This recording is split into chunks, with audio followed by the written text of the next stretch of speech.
खुलुमबाय रायजोफोर दिनै फुंबिलिनि खौरांफोरा जाबाय। गिबि खौराङाव दङ डिमाकुसि थानानि सिङाव थानाय नागासुबा गामिनि थागिबि सुरेन बर' आरो जुनु बर'नि फिसाज्ला गोजौ सोलोंथाइ लानाय कमलेश्वर बर' जाय 28 बोसोर बैसोनिमोन। बिथाङा गावखौनो जिउ फोजोबना लाबाय। 5 बोसोर सिगांनिफ्रायनो मोजां मोनबोनाय गामिनि गंसेनिनो रिश्मा बर'आ नेवसिनायनि जाहोनाव जोबथा थिरांथा लायो। मैया फुंनि 5 रिंगासो समाव गावनि न'आवनो फासि लाना जिउ फोजोबना लायो कमलेश्वर बर'आ। बे बाथ्राखौ मख'नो गोनांदि बर' सेंग्रानि जिउआ बेसेन गैया नामा? मोजां मोननायाव बोरै थगायजाखो कमलेश्वर बर'आ? बोसोरबा लोगोसेनो सोमोन्दोआव थानानै मानो नासयखो कमलेश्वर बर'खौ? गुवाहाटीआव थानानै मानो सोरनि बार नांनानै असेखौ नासयना गुबुनखौ आजावखो? अननाय मोजां मोननायनि थाखायनो मुलुगनि गिदिर गिदिर समायना नुथायफोरा सोमजिदों। मोजां मोननायनि थाखायनो मुलुग मुंदांखा ताजमहलाबो सोरजि जादोंमोन। बेबायदिनो मोजां मोननायनि थाखायनो ट्रय नोगोराबो जोबस्रांदोंमोन। मोजां मोननायानो थुलुंगानाय जौगानाय होनना बुंनाय जायो। नाथाय जेब्ला अननाय आरो मोजां मोननायनिफ्राय नेवसिजायो अब्ला बिनि फिथाइया एसेबां गिख्रंथावना जायो, सानखांब्ला गोजांस्रिउ मोनो। बेबादि जाथायानो जादों डिमाकुसिनि नागासुबा गामियाव। डिमाकुसि थानानि सिङाव थानाय नागासुबा गामिनि थागिबि सुरेन बर' आरो जुनु बर'नि फिसाज्ला गोजौ सोलोंथाइ लानाय 28 बोसोर बैसोनि कमलेश्वर बर'आ गावखौनो जिउ फोजोबना लायो। 5 बोसोर सिगांनिफ्राय मोजां मोनबोनाय गामि गंसेनिनो रिश्मा बर'आ नागारना थांनायनि उनावनो बिथाङा जिउनि जोबथा थिरांथा लायो, जेराव मैया फुंनि 5 रिंगासो समाव गावनि न'आवनो फासि लाना जिउ फोजोबना लायो कमलेश्वर बर'आ। जाय जाथाया दुखुनि साया गोग्लैदों न'खरजों लोगोसे ओनसोलाव।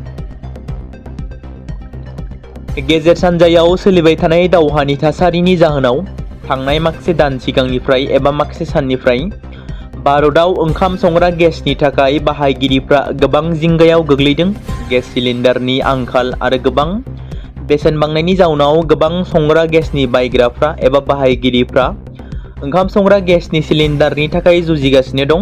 बे थासारिनि खाबु लानानै माखासे सुबुंफ्रा गोसोम बाजाराव सिलिन्डारफोरखौ गोबां बेसेनाव फानखुमागासिनो दं। हादोरसायाव ओंखाम संग्रा गेसनि आंखाल जानाय समावनो बङाइगावनि कीर्तनपारायाव सिलिन्डारजों बुंफबनाय गंसे मिनि ट्राकखौ सुबुंफ्रा जब्द खालामदों आरो पुलिसनो गथायदों। हरनि समाव जायगानि सुबुंफ्रा गंसे मिनि ट्राकखौ जब्द खालामनायाव गोबां नखरारि सिलिन्डार गेसखौ नुनो मोन्दों। दान्दिसे उनावनो सुबुंफ्रा गं 60 सिलिन्डार गोनां मिनि ट्राकखौ बरगला पुलिसनो गथायना होयो। बृहस्पतिबारखालि मोनायाव बङाइगाव जिल्लानि बरगला पुलिस थानानि सिङाव थानाय कीर्तनपारायाव मोनसे होंगो दोंगोआव मोन 60 सिलिन्डार गोनां जब्द खालामनो हायो गंसे गारिखौ। बुहुमनि धोनिसिन सुबुं एलन मास्कआ बुहुमनि बयनिख्रुइबो धोनिसिन सुबुं जानानै जारिमिन सोरजिबावदों। एलन मास्कनि सम्पथिनि बेसेना फिन बांदों मानोना बिथांनि स्पेस कम्पानि स्पेस एक्सनि शेयार बेसेना स्टक मार्केटआव लिस्टिं खालामनायनि गिबि सानावनो 11% बांदों। मैया स्टक मार्केटआव स्पेस एक्सनि शेयारनि बेसेना गिबियाव $135 निफ्राय $150 आरो $172 ट्रिलियनसिम बांदों, जाय कम्पानिनि हाथाइ बेसेनखौ $2.18 ट्रिलियन सिम बांहोदोंमोन। बे बांनायजों लोगोसे एलन मास्कनि सम्पथियाबो $1 ट्रिलियन निबो बारा जादों। मख'नो गोनांदि एलन मास्कनि धोनाव स्पेस एक्स आरो इलेक्ट्रिक कार बानायग्रा टेस्लानि शेयारफोरनिफ्राय फैयो। बियो निउर' टेक्न'लजि कम्पानि निउरलिंक आरो गाव गायसनजानाय टानेल कन्स्ट्राक्शन कम्पानि दि बरिं कम्पानियावबो बाहागो दं। 2021 मायथाइनि जानुवारि दानाव मास्कआ एमाजननि गायसनगिरि जेफ बेजसखौ फेजेननानै मुलुगनि धोनिसिन सुबुं जानो हादोंमोन मानोना टेस्लानि शेयारनि बेसेना गोख्रै बांदोंमोन। फेग्रा मुवानि हेंथायै काचार पुलिसआ गोबां अपारेशन खालामनायनि गेजेरावनो दा ड्राग्स माफिया आइजोफोरखौबो ड्राग्स फालांगि खालामनायनि दायाव हमदों। आइजोफोरनि गेजेरजों ड्राग्स फालांगि खालामनायनि दायाव मैया सिलचराव 2 आइजोखौ हमदों। मोनसे आन्दो सुलुंनि सायाव बिथा खालामनानै मैया सिलचरनि सनाय रडआव रंगिरकारि पुलिस थानानि बिबानगिरि बिद्युत बिकास मराननि दैदेननायाव पुलिसनि हानजाया ड्राग्सनि बेरेखा सिग्रोमनाय हाबाफारि लायो आरो नागाटिला ओनसोलाव सिग्रोमनानै पुलिसआ 2 आइजोनिफ्राय हिर'इनजों बुंफबनाय मोन 10 साबोननि बाक्सुफोरखौ बोखांनो हायो आरो बाक्सुनिफ्राय गासै 123 ग्राम हिर'इन बोखांनो हायो। पुलिसा फोरमायनाय बायदिब्ला सानै आइजोआ पुलिसनि मेगनाव हाद्रि सारनो थाखाय हिर'इनखौ सेलनि सिङाव दोनखोमादोंमोन। बिसोर हिर'इनखौ सिलचर रेलवे स्टेशनाव फाननो थाखाय लाबोदोंमोन। नाथाय पुलिसा बेनि सिगां मोनसे सुलुं मोननायनि सायाव बिथा खालामनानै सानै आइजोखौ हमो आरो हमनानै बिथांमोननिफ्राय हिर'इनजों बुंफबनानै थानाय मोनसे बाक्सुखौ जब्द खालामो। पुलिसा फोरमायनाय बायदिब्ला हमजानाय आइजोफोरखौ सुहाना बेगम लस्कर आरो मनवारा बेगम लस्कर होननानै सिनायथिनाय जादों। बिथांमोननि न'आ सिलचरनि दक्षिण महनपुराव। गोनां जायोब्ला जिउ आरो थै दान होनोबो साखाफारा बाथ्राखौ बुंदों कर्नेलियास दैमारि, आफादगिरि उदालगुरि जिल्ला एबसुनिफ्राय। बिथाङा बुंदों, उदालगुरि जिल्ला दुलाराय बर' फरायसा आफादा 39थि बड'लेण्ड मुंख्लं सान एबा सुजित नार्जारिनि थैनाय सान फालिदों। बे बड'लेण्ड मुंख्लं सानजों लोब्बा लाखिनानै गोबां दाब दाब जायगायाव फालिनाय बादिनो उदालगुरि जिल्ला बर' फरायसा आफादनि मावथिफोरा सा 100सो थै दान होदों। रादाब बिबुंथियाव उदालगुरि जिल्ला एबसुनि आफादगिरि कर्नेलियास दैमारिया गोबांथार बाथ्रा फोरमायथिदों।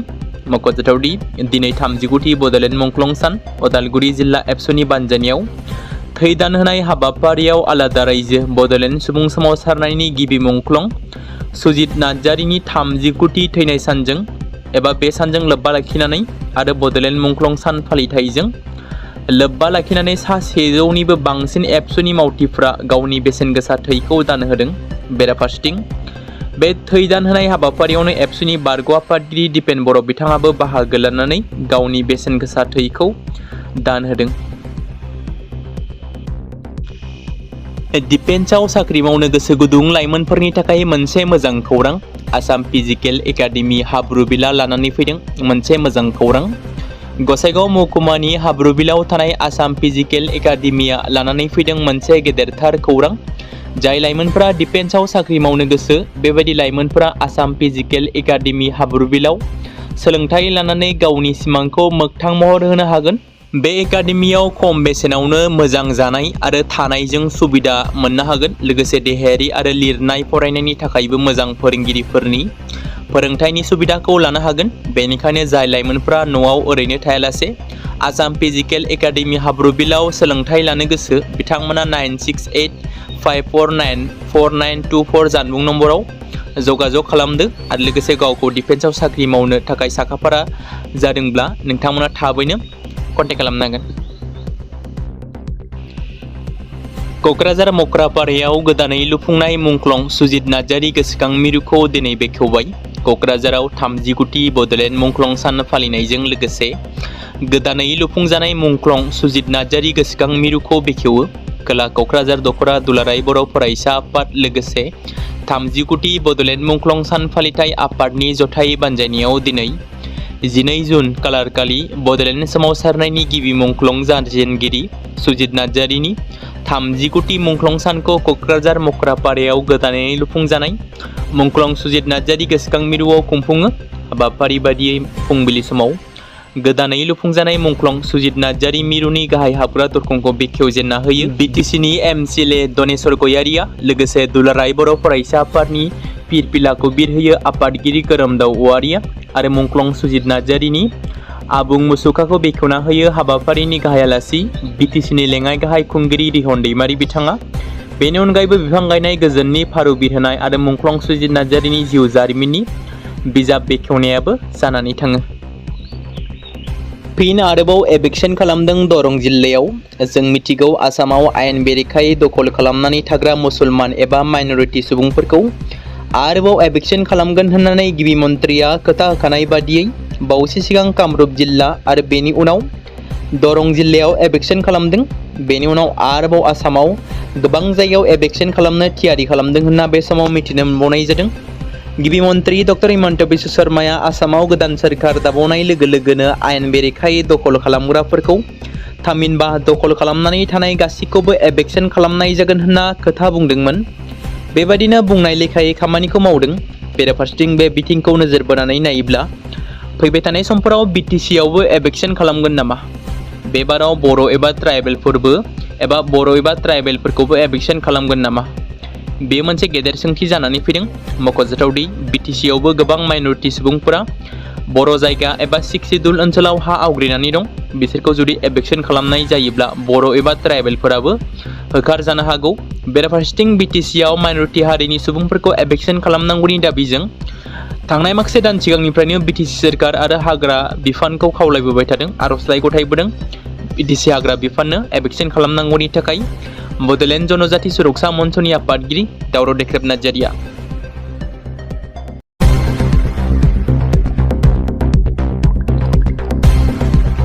बे समाव मोनसे गोजोनथाव खौरां बाक्सा जिल्लानि बरमायाव थानाय रुरेल एकाडेमिया लानानै फैदों नोंथांमोननि थाखाय मोनसे गोजोनथाव खौरां। थांनाय HSLC आरो हायार सेकेन्डारिनि आनजादाव जाय फरायसा आरो फरायसुलिफोरा उथ्रिसारनो हायाखैमोन एबा फेल जादोंमोन, बेनि थाखाय रि-एग्जाम होफिननो गोसो गुदुं फरायसाफोरा थाबैनो बरमा सेकेन्ड गेटआव थानाय रुरेल एकाडेमियाव मुं थिसनफैनानै मेट्रिक आरो HS आनजादखौ होफिननो हागोन।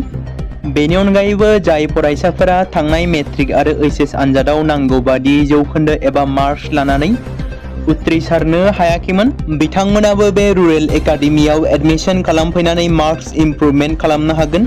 स्ट्रिम हिसाबै आर्ट्स, साइन्स आरो कमार्सनि गासैबो फरायसाफोरा रुरेल एकाडेमियाव एडमिशन खालामनो हागोन। बेनि थाखाय थाबैनो 8761903455 नङाब्ला 87203585 जानबुं नम्बराव जगाजग खालामहरनो हागोन।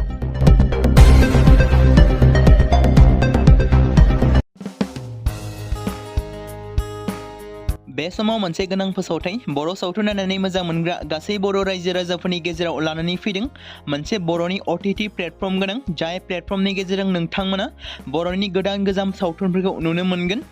थांनाय माखासे बोसोर सिगां बर'नि गेजेराव लानानै फैनाय निउबो एप बायदिनो फिन आरोबाव लानानै फैदों बर' रायजो राजाफोरनि थाखाय। बे बाथ्राखौ मख'नाया गोनांदि 2025 मायथाइनि जानुवारि दानाव ओंखारनाय आंगो स्ट्रिम मुंनि मोनसे OTT प्लेटफर्म गोनां निउबो एपनि गेजेरजों नोंथांमोना गोबांथार बर'नि सावथुनफोर जेरै ट्रेजेडि, रमान्टिक, एक्शन आरो कमेडिजों बुंफबनाय सावथुनफोरखौ नुनो मोनगोन। जेरै सनानि नखर, थांखि गैयै समाज, अनसुला आफा, हिर', बिमा बायदि बाजै, अर, थैसाम, वान्टेड, संदान आरो रं नाम्बार बायदि सावथुनफोरा मख'जाथाव।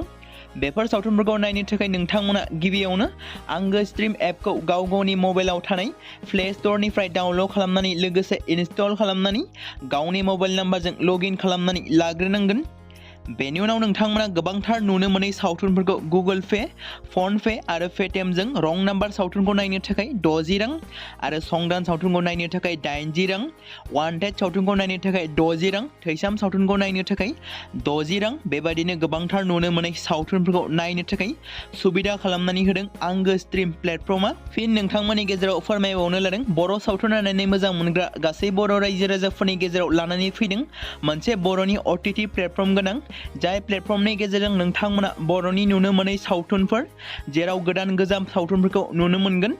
बे बाथ्राखौ मख'नाया गोनांदि 2025 मायथाइनि जानुवारि दानाव दिहुनजानाय आंगो स्ट्रिम मुंनि मोनसे OTT प्लेटफर्म गोनां एपनि गेजेरजों नोंथांमोना गोबांथार बर'नि ट्रेजेडि, रमान्टिक, एक्शन आरो कमेडिजों बुंफबनाय सावथुनफोरखौ नुनो मोनगोन।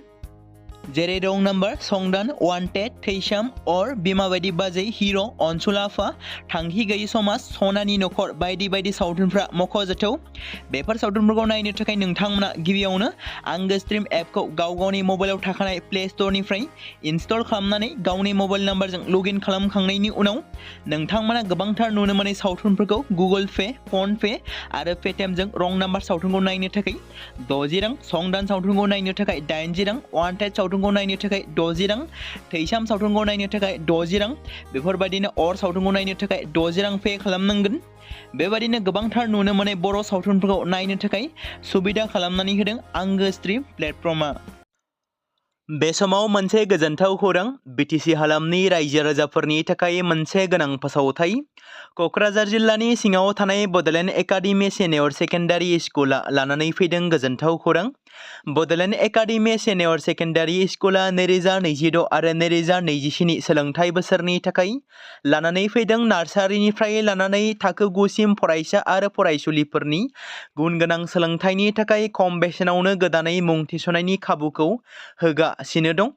मख'जाथावदि क'क्राझार जिल्लानि हल्टुगाव आउटपस्टआव थानाय क'क्राझार तिनिआलिनि बड'लेण्ड एकाडेमि सेनियर सेकेन्डारि स्कुला गुन गोनां सोलोंथाइ होनायजों लोगोसे थाखो 9 नि थाखाय इलेक्टिभ साबजेक्ट महरै मेथामेटिक्स, जिअ'ग्राफि, हिन्दी, हिस्टरि बायदि आयदाखौ लानो हागोन। मोजां सोलोंथाइ लानायनि अनगायैबो बड'लेण्ड एकाडेमि सेनियर सेकेन्डारि स्कुलाव उफ्रा सोलोंथाइ हिसाबै environment field study, English speaking course बायदिखौ लाफानानै सोलोंथाइ लानो हागोन।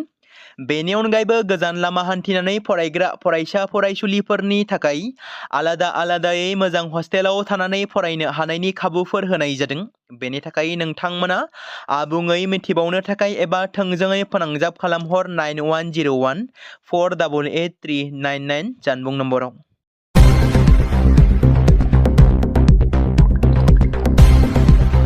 बे समाव मोनसे गोजोनथाव खौरां बाक्सा जिल्लानि बरमायाव थानाय रुरेल एकाडेमिया लानानै फैदों नोंथांमोननि थाखाय मोनसे गोजोनथाव खौरां। थांनाय SSLC आरो हायार सेकेन्डारिनि आनजादाव जाय फरायसा आरो फरायसुलिफोरा उथ्रिसारनो हायाखैमोन एबा फेल जादोंमोन, बेनि थाखाय रि-एग्जाम होफिननो गोसो गुदुं फरायसाफोरा थाबैनो बरमा सेकेन्ड गेटआव थानाय रुरेल एकाडेमियाव मुं थिसनफैनानै मेट्रिक आरो HS आनजादखौ होफिननो हागोन। बेनि अनगायैबो जाय फरायसाफोरा थांनाय मेट्रिक आरो HS आनजादाव नांगौ बादि जौखोन्दो एबा मार्क्स लानानै उथ्रिसारनो हायाखैमोन, बिथांमोनाबो बे रुरेल एकाडेमियाव एडमिशन खालामफैनानै मार्क्स इमप्रुभमेन्ट खालामनो हागोन। स्ट्रिम हिसाबै आर्टस, साइन्स आरो कमार्सनि गासैबो फरायसाफोरा रुरेल एकाडेमियाव एडमिशन खालामनो हागोन। बेनि थाखाय थाबैनो 8761903455 नङाब्ला 8720358865 जानबुं नम्बराव जगाजग खालामहरनो हागोन।